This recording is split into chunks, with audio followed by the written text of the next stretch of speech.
aider à parcourir le Chido. Eh bien, j'ai le grand plaisir de présenter à nouveau Sophie Sirten, PDG directrice générale de Segap, et qui a mené l'équipe pendant les 5 années de la stratégie qui est la nôtre et qui va partager quelques éléments de réflexion sur les thèmes de la conférence annuelle FinEquity 2024. Merci infiniment, Sophie. Merci beaucoup, Aude, et à votre équipe, merci. Non seulement de m'avoir invité, mais aussi justement à participer et à écouter à ces discussions si intéressantes. Je vous ai vraiment écouté et j'ai eu le plaisir de le faire ces 2 dernières journées. C'est avec plaisir que nous clôturons les discussions de cette conférence annuelle. Tout d'abord, parce que nous voyons qu'il y a une valeur énorme dans le domaine de la communauté de pratique de FinEquity. Les commentaires que vous venez de partager avec nous sur l'écran le confirment. Donc, c'est vraiment formidable. Il s'agit vraiment d'un forum de réunion, de convocation et de prise de contact pour discuter de pratiques émergentes, de problèmes que nous avons en commun, parce que nous estimons vraiment et nous sommes convaincus dans l'importance du partage d'informations. Et donc, nous allons parler de ce que nous voyons comme étant ce qui est le plus utile en matière de partage de connaissances et de savoir dans le secteur, dans le contexte, pour vraiment euh, assurer notre succès. J'ai beaucoup apprécié ce que Emmanuel a dit au début lorsqu'il s'est exprimé sur l'importance de communauté de praticiens FinEquity pour discuter de sujets éminemment importants sur lesquels nous pouvons tous et vous pourrez tous travailler ensemble pour tirer l'action collective et faire qu'elle soit couronnée de succès. Donc voilà, merci beaucoup de ce rôle que vous jouez et merci de l'accompagnement que vous avez donné. Alors, on a beaucoup parlé de solutions, mais je reviens en arrière pour parler de où nous en sommes aujourd'hui dans le monde en matière d'inclusion financière. Non pas que je veuille vous ennuyer avec toutes sortes de statistiques, mais surtout pour vous encourager à réfléchir au parcours à suivre et au chemin que vous allez emprunter. Et nous savons que les femmes sont laissées pour compte ou quelque part il y a un retard par rapport à l'accès qu'ont ces femmes aux services financiers.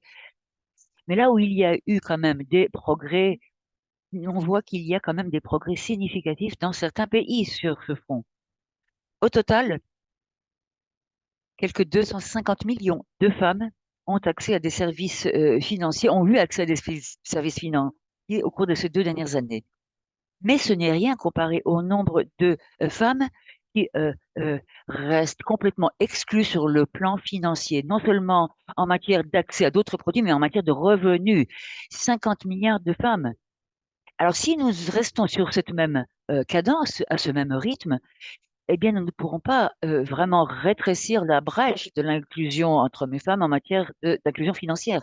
Ça va devenir de plus en plus difficile de toucher les derniers segments de femmes exclues, qu'ils le sont jusqu'ici d'ailleurs. Parce que là, on parle de femmes laissées de côté, mais qui sont exclues du point de vue physique, tout simplement, où il y a des normes sociales, sociétales plus strictes, etc., etc. Il y a beaucoup de choses que nous savons d'ores et déjà, et il est bon que ces choses positives continuent d'exister à la lumière de ce que nous avons dit au cours des 2 dernières journées, connectivité, réseau, mais surtout pouvoir toucher les femmes là où elles habitent, numérisation et numérisation de transfert, numérisation, pardon, en se servant de réseaux d'ores et déjà existants. Mais tout cela doit continuer, évidemment, mais ce ne sera pas suffisant.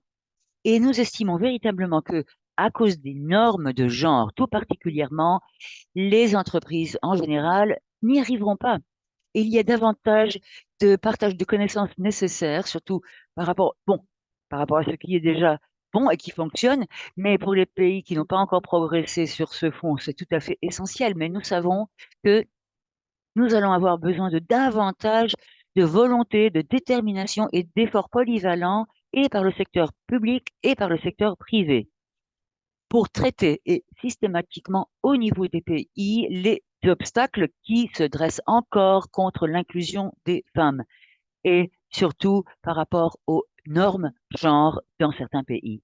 À mesure que vous parlerez de ces éléments, eh bien, ce sera quelque chose de plus important encore par rapport au fait de rétrécir l'écart par rapport à l'inclusion financière des femmes. Il faut vraiment que l'on jette cela, une lumière sur cela et que l'on mette au centre de nos préoccupations l'activité des femmes, les entreprises tirées par des femmes et surtout par rapport au changement climatique, parce que les femmes sont davantage exposées aux risques climatiques et dans certaines régions qui sont aussi davantage exposées aux aléas du changement climatique, les femmes sont plus vulnérables que les hommes, les filles encore plus, et d'ailleurs des filles qui sont déscolarisées à cause des chocs climatiques, mais les garçons aussi, bien sûr.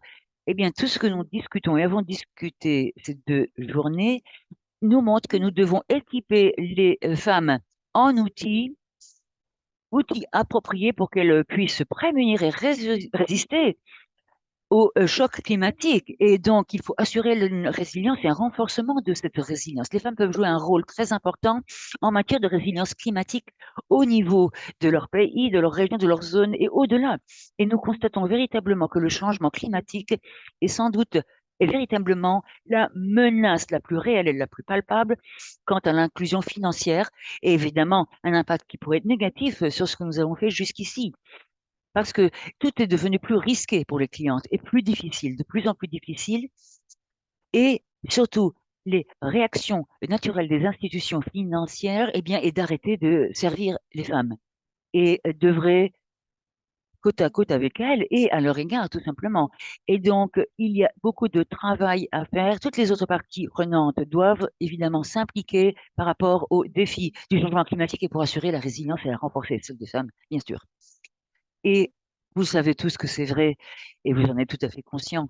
Mais il était vraiment agréable d'écouter les expériences que vous avez eues, que vous avez partagées avec nous, sous la perspective et selon la perspective des femmes. Et il en va vraiment de la valeur d'apprendre les uns des autres et des unes des autres surtout sur ce qui a bien fonctionné ou non. Partager ce savoir, toutes ces connaissances est d'une grande utilité. Mais quant à l'inclusion féminine financière des femmes, et pour faire progresser cela, il va falloir vraiment réfléchir à des solutions innovantes, créatives, dans des contextes spécifiques pour vraiment progresser et aller de l'avant et vraiment rapidement, parce que le changement climatique, avec ce changement climatique et les catastrophes naturelles, cela s'avère davantage dangereux et de plus en plus dangereux et risqué. Et donc, il convient de présenter des argumentaires euh, financiers et commerciaux, mais ce sera encore plus difficile parce qu'on ne peut pas générer du cash flow avec la simple adaptation par rapport au changement climatique. Et donc, la capacité de partager les connaissances a un rôle fondamental à jouer, primordial à jouer aujourd'hui.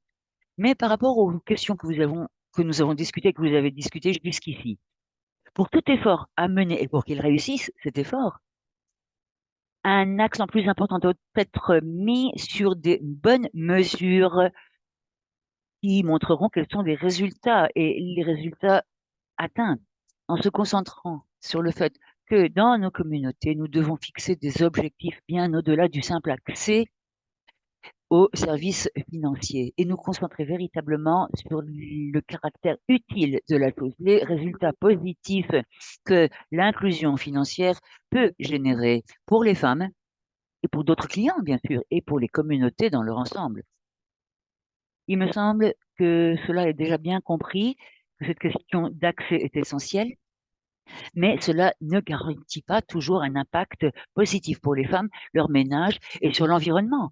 Donc, comme nous en avons parlé jusqu'ici, les preuves nous montrent aujourd'hui que pour celles qui sont le plus durement frappées, nous pouvons avoir un impact évidemment différent selon le genre, mais aussi selon le type de produit mis au point et fourni et selon les chiffrements, les prix, les tarifs, etc.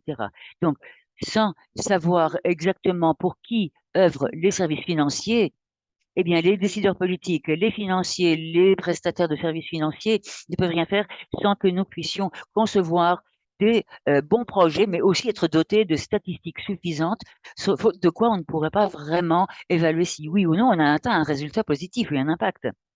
Donc, je mets l'accent sur l'importance pour nous tous d'avoir une démarche totalement concentrée sur les résultats à atteindre et de notre capacité d'accompagner la communauté en se dotant d'un cadre conceptuel sur la base des données probantes et des preuves pour avoir un véritable impact et pour qu'il y ait vraiment une inclusion financière des femmes et comment mesurer cela.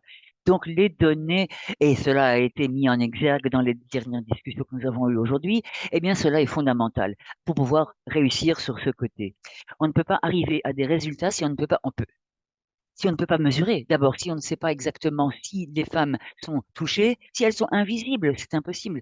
Cela ne peut pas même permettre aux décideurs politiques de prendre des décisions bien, bien étayées et judicieuses. Et évidemment, les données sont fondamentales ici aussi parce que toutes les innovations qui font toute la différence pour pouvoir vraiment combler la brèche d'inclusion financière, eh bien, on ne pourra pas le faire sans procéder de la sorte. Et voilà ce que nous avons discuté. Et c'est encore plus important à l'aune et dans le contexte du changement climatique, parce qu'il faut pouvoir concevoir des projets, des produits avec l'impact climatique à l'esprit, ce qui ne se fera pas, parce que la manière traditionnelle de mettre au point des services financiers, et même dans le secteur du microfinancement, eh bien, ce n'est pas adapté.